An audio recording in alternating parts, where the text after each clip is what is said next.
ये क्वेश्चन है, an electric dipole moment P is held in a uniform electric field E. First, prove that no translational force acts on the dipole. Second है, hence prove that the torque acting on the dipole is given by PE sin theta, indicating the direction along which it acts.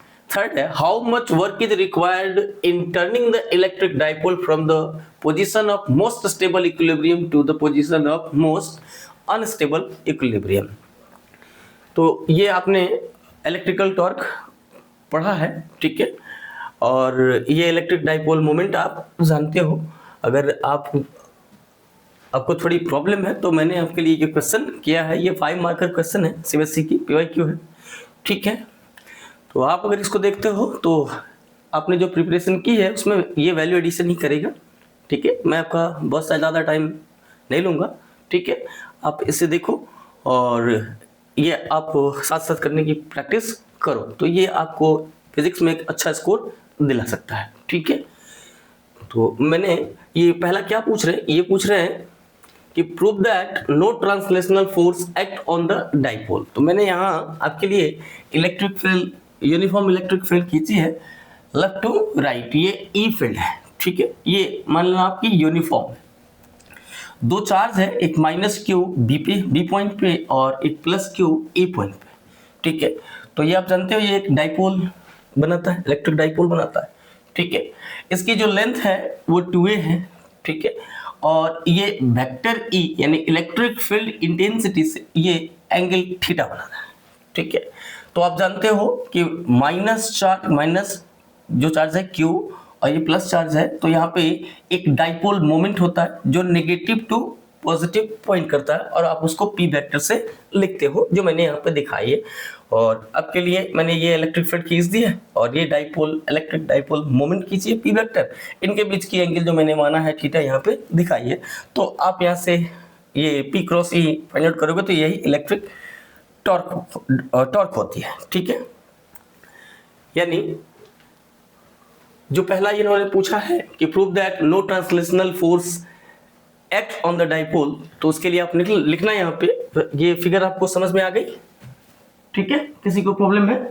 अच्छा, तो आप पहले लिखना कि when solution लिखना कि when the dipole is placed in a uniform electric field then the force on charge q plus charge q due to electric field E vector is given by, मैंने इसको मान लिया है कि यहाँ Q जो फोर्स है प्लस Q उस पे F1 फोर्स लग रहा है और ये राइट होगा।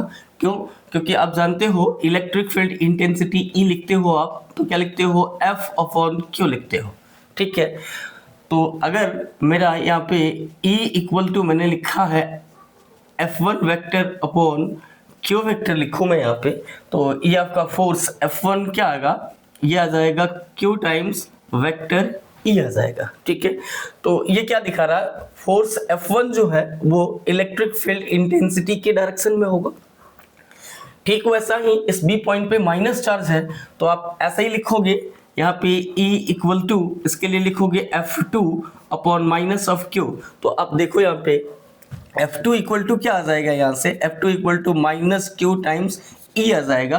तो ये किसर होगा, अपोजिट टू वेक्टर E, यानी इलेक्ट्रिक फील्ड इंटेंसिटी से ये उसके डायरेक्शन से अपोजिट होगा। तो मैंने F2 ऐसे दिखाई है, ठीक है। तो आप यहाँ लिखोगे कि F1 equal to Q times E along vector E, क्योंकि वो डायरेक्शन कह रहे हैं। अच्छा, वैसे ही similarly force on minus charge minus Q charge यानी F2 equal to minus QE opposite to E, जो मैंने आपको यहाँ पे बता दी, ठीक है। अब आप क्या करोगे, नेट फोर्स इस डाइपोल पे फाइंड आउट करोगे आप नेट फोर्स। तो मैं F नेट लिखूं यहाँ पे तो क्या लिखूंगा, vector F1 plus vector F2।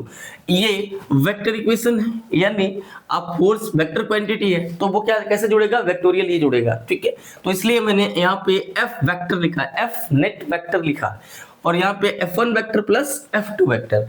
अब F1 के लिए आप क्या बिठाओगे, F1 के लिए बिठाओगे Q times vector E plus minus of Q times vector E करोगे। अब इसको लिखोगे Q E vector minus Q E vector, तो ये क्या हो जाएगा, जीरो वेक्टर यानी नल वेक्टर हो जाएगा। तो ये क्या दिखा रहा है कि एफ नेट जो आ रही है वो क्या आ रही है, जीरो आ रही है, ठीक है। इसलिए मैंने लिख दिया यहाँ पे that is net translating force यानी translating force on the dipole is zero, यानी जो ट्रांसलेशनल फोर्स होगा वो क्या होगा, जीरो होगा यहाँ पे। लेकिन थोड़े आप यहाँ देखो, ध्यान से देखो कि ये आप इसको एक बॉडी मान रहे हो, ठीक है, एक सिस्टम मान रहे हो यानी डाइपोल अब मान रहे हो, तो देखो यहाँ पे ये बी पॉइंट पे ये फोर्स लग रहा है F2 और यहाँ क्या लग रहा है, ए पॉइंट पे फोर्स लग रहा है F1, ठीक है। तो इसलिए मैंने यहाँ पे लिखा है जो ये सेकंड पूछ रहे हैं, ठीक है, prove that the torque acting on the dipole is given by PE sin theta, ठीक है। तो मैं यहाँ से ले आऊंगा, लिखूंगा the two equal and opposite forces यानी vector F1 and vector F2 act at the different points. यहाँ पे पॉइंट्स क्या है, मैंने माना है A है और एक पॉइंट क्या है, B है, ठीक है। Points of the dipole they form a couple, ठीक है, ये आपके टीचरों ने बताया होगा, ठीक। They form a couple which exert a torque, ठीक है। और वो टॉर्क आप फॉर्मूला जानते हो उसके, वो क्या होता है, ये फोर्स मैग्नीट्यूड, मैंने क्या लिखा है यहाँ पे, मैग्नीट्यूड यानी टॉर्क की मैग्नीट्यूड लिखी, यानी magnitude of torque vector equal to लिखा force into perpendicular distance between the forces. अब आप जरा देखो यहाँ पे ये थीटा है, नहीं तो ये भी थीटा होगा। अब देखो यहाँ से अगर मैं साइन थीटा लिखूं तो साइन थीटा क्या हो जाएगा, AC अपॉन AB हो जाएगा, यानी परपेंडिकुलर अपॉन हाइपोटेनस हो जाएगा, आप जानते हो। तो यहां से ये AC क्या आ जाएगा, AC आ जाएगा 2A साइन थीटा, जो मैंने यहाँ पे लिखा है। यानी फोर्स को आप क्या लिखोगे, इधर फोर्स यानी QE इंटू AC, ठीक है। इसलिए मैंने ब्रैकेट में लिखा है कि आपको कंफ्यूजन ना हो, ठीक है। ये ब्रैकेट्स के अंदर लिखा है, ना मैंने डॉट लिखी है ना ही मैंने क्रॉस लिखी है। तो यहाँ पे QE इंटू AC होगा, तो यहाँ पे मैं लिख दूंगा QE और AC फॉर, अभी वहाँ पे मैंने बताइए आपको, तो वो क्या हो जाएगा AB साइन थीटा। आपके समझ में अगर नहीं आता तो आप इजिली यहाँ से साइन थीटा लिखोगे तो AC अपॉन AB हो जाएगा। तो यहाँ पे साइन थीटा इक्वल टू क्या है, AC अपॉन AB, आप क्रॉस मल्टीप्लाई करोगे यहाँ से तो AC इक्वल टू क्या आ रहा है, AB साइन थीटा आ रहा है, नहीं, यानी AB क्या है, ये लेंथ है 2A, तो मैंने यहाँ पे 2A रख दी, यहाँ पे 2A साइन थीटा, ठीक है। तो ये मैंने लिख दी है, इसको लिखने की जरूरत नहीं है, ठीक है। तो आप यहाँ से लिखोगे QE into 2A sine theta. अब आप जानते हो Q इंटू 2A ये क्या होता है, डाइपोल मोमेंट होता है, उसकी मैग्नीट्यूड यानी मॉडुलस ऑफ P वेक्टर यानी इलेक्ट्रिक डाइपोल मोमेंट वेक्टर, वो क्या होता है, magnitude of electric dipole moment vector Q into 2A होता है। तो मैंने यहाँ पे Q इंटू 2A को क्या लिख दिया, P लिख दिया, तो ये क्या हो गया, PE साइन थीटा हो गया। तो जब भी टॉर्क की मैग्नीट्यूड आपको लिखना है तो क्या आ जाएगा, PE साइन थीटा, जो यहाँ इन्होंने पूछा है कि आपको प्रूफ करके दिखाओ। तो ये आ गया आपका सेकंड का आंसर हो गया, नहीं। अब थर्ड में क्या पूछते हैं, ये थर्ड में पूछते हैं हाउ मच, ये डायरेक्शन पूछे हैं, तो मैंने डायरेक्शन आपको बताई है, कैसे होगा डायरेक्शन ये। अब देखो अगर यहाँ पे P क्रॉस E करोगे क्या होता है, ये क्रॉस प्रोडक्ट होता है, ठीक। मैंने यहाँ पे लिखा tau vector equal to P cross E, यानी electric dipole moment vector cross intensity यानी electric field intensity vector. E cross P नहीं होता, P क्रॉस E डिफाइन है, ठीक है। आप इसको लिखोगे तो ये क्या लिखोगे, वेक्टर P की मैग्नीट्यूड वेक्टर E की मैग्नीट्यूड और साइन थीटा, और यहाँ पे एक एनकैप लिखना पड़ेगा, यूनिट वेक्टर लिखना पड़ेगा। आप इसका मैग्नीट्यूड लिखते हो तो ये मैग्नीट्यूड हो जाएगा, ये यहाँ से आप लिख सकते हैं यहाँ P की मैग्नीट्यूड और वेक्टर E की मैग्नीट्यूड यानी मॉडुलस और साइन थीटा। तो अब देखो ये मैग्नीट्यूड मीनिंग स्केलर है, तो आप इसको सीधे लिख सकते हैं पीई साइन थीटा जो मैंने वहां पे लिखी है। ठीक, अब आप ये डायरेक्शन जानते हो कि ये डाइपोल मोमेंट वेक्टर कहां से होता, किधर की तरफ होता, माइनस क्यू से प्लस क्यू की तरफ, यानी नेगेटिव चार्ज से पॉजिटिव चार्ज की तरफ होता। अगर टॉर्क की आप डायरेक्शन देख रहे हो तो टॉर्क के डायरेक्शन क्या होगा, वो पी और ई दोनों पे परपेंडिकुलर होगा। ठीक है, पी वेक्टर पे भी परपेंडिकुलर होगा और ई वेक्टर पे भी परपेंडिकुलर होगा, यानी इस पी वेक्टर और ई वेक्टर के प्लेन पे परपेंडिकुलर होगा आपका इलेक्ट्रिक टॉर्क। तो इसमें जरा ध्यान रखना है। ठीक है, आप पी की direction minus Q two plus Q आप चाहोगे नहीं, लेकिन अगर टॉर्क के आप डायरेक्शन पूछ रहे हो, अगर तुमने टॉर्क की पूछा ना, तो टॉर्क के डायरेक्शन अगर तुमने पूछा है तो टॉर्क क्या होता है, पी क्रॉस जो मैंने आपको क्रॉस प्रोडक्ट बताई है। ठीक है, दो वेक्टरों का क्रॉस प्रोडक्ट। तो यहाँ पे दो वेक्टर्स है, एक पी है एक वेक्टर ई है, यानी इलेक्ट्रिक डाइपोल मोमेंट वेक्टर है और एक इलेक्ट्रिक फील्ड इंटेंसिटी वेक्टर है।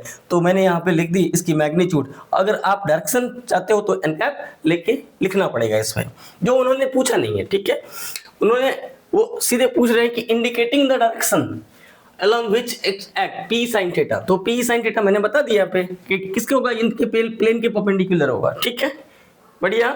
ये इसकी डायरेक्शन भी मैंने बता दी, क्या होगा, minus Q two plus Q होता है। ठीक है, जो अब देखो मैंने यहाँ ऐसे खींचा है तो उसी के पैरेलल लगभग मैंने यहाँ पे खींचने की कोशिश की है। यहाँ left to right electric field मैंने खींची है, तो ये लेफ्ट टू राइट ही इलेक्ट्रिक फील्ड इंटेंसिटी मैंने यहाँ पे दिखाई है। तो डायरेक्शन में प्रॉब्लम नहीं होगी आपको। Okay, if the dipole is rotated through a small angle d theta against the torque, the small work done is given by। अब वो थर्ड पूछ रहे हैं कि how much work is required in turning the electric dipole from the position of most stable equilibrium to the position of most unstable equilibrium। तो उसके लिए मैंने लिखा है यहाँ पे कि if the dipole is rotated through a small angle d theta against the torque। ठीक है, अब जैसे ही इसको घुमाओगे वो क्या करेगा, इस पे फोर्स लगाना शुरू कर देगा, नहीं टर्निंग इफेक्ट है उसकी। तो the small work done is given bye, आप जानते हो कि रोटेशनल वर्क क्या होती है, यहाँ पे रोटेशनल वर्क है dw equal to tau d theta होगी। ठीक है, तो यहाँ पे dw में लिखूंगा, अभी आप देखो टॉ की मैग्नीट्यूड क्या है, पीई साइन थीटा, तो मैंने यहाँ पे लिखी p E sine theta d theta. अब ये सारे छोटे छोटे वर्क डन को मैं इंटीग्रेट कर दूं तो टोटल वर्क डन चली आएगी। ठीक है, मैंने वही किया है, the total work done in rotating the dipole from angle theta 1 to theta 2, यानी ये लोअर लिमिट हो गई और ये क्या हो गई, अपर लिमिट हो गई, with the direction of vector E is given by. तो आप यहाँ लिखना w equal to integration over dw, आप यहाँ लगा लेना theta 1 to theta 2 p sin theta d theta. तो आप देखो p कांस्टेंट e कांस्टेंट, ठीक है, तो मैंने उसको बाहर निकाला। आप साइन थीटा का इंटीग्रेशन जानते हो, साइन थीटा का इंटीग्रेशन माइनस कॉस थीटा होता है। यहाँ आपने लोअर लिमिट लिखा और अपर लिमिट लिखा, इसको सॉल्व कर दिया। तो सॉल्व कर दिया, यहाँ पे देखो माइनस है, एडजस्ट करोगे तो ये क्या आ जाएगा, w equal to in total net work done क्या हो जाएगा, p E cos theta 1 minus cos theta 2। आप लिखना now the work done in rotating the dipole from the position of a stable equilibrium to unstable equilibrium, that is when theta equal to 0 degree। ठीक है, and theta 2 equal to pi। ठीक है, उसको reverse direction में ले आए तो आप क्या लिखोगे, w equal to p E cos 0 degree, theta 1 क्या है 0 है, तो cos 0 degree minus cos pi. तो cos 0 डिग्री की वैल्यू आप जानते हो 1 होता है और cos पाई की वैल्यू आप जानते हो माइनस ऑफ 1 होता है। यहाँ पे माइनस है, माइनस माइनस क्या करेगा, प्लस कर देगा।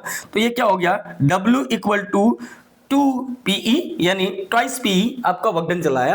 तो ये इसमें बहुत बड़ी बात नहीं थी, ये एकदम जो आप थियरी पढ़ के आए हो, अगर आपके मूड में है तो आप इजीली इसको कर सकते हो। ठीक है, बड़ा क्वेश्चन है तो थोड़ा लिखना पड़ता है आपको, तभी आपको मार्क्स मिलेंगे। ठीक, ध्यान रखना आप कि ये जो डायग्राम है आप क्लियर बनाना। ठीक है, इसको ड्रॉ करने में आप इधर उधर नहीं करना, जरा अच्छे से डायग्राम बनाओगे तो आपको मार्क्स आपका नहीं कटेगा, आपका स्कोर अच्छा होगा। ठीक है, इसमें किसी को प्रॉब्लम है, नहीं है ना, ठीक है, ठीक।